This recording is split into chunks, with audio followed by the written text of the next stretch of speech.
ಗುರುತರವಾದಂಥ ಆರೋಪ. ಇವತ್ತು ಆರ್ ಪಾಟೀಲ್ನ ಕರೆಸಿ ಅವರ ಬಾಯನ್ನು ಮುಚ್ಚುವಂಥ ಪ್ರಯತ್ನ ಮುಖ್ಯಮಂತ್ರಿ ಮಾಡಕ್ಕೆ ಹೊರಟಿದ್ದಾರೆ.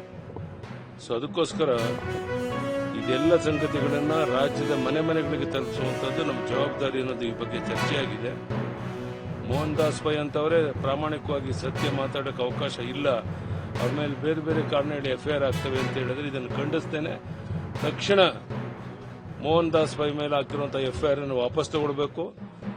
ಮತ್ತೆ ಈ ಮಾಡಿದ ಅಕ್ಷಮ್ಯ ಅಪರಾಧಕ್ಕೆ ಮುಖ್ಯಮಂತ್ರಿಗಳಿಗೆ ಕ್ಷಮಾಪಣೆಯನ್ನು ಕೇಳಬೇಕು ಅಂತ ಒತ್ತಾಯ ಮಾಡ್ತೇನೆ.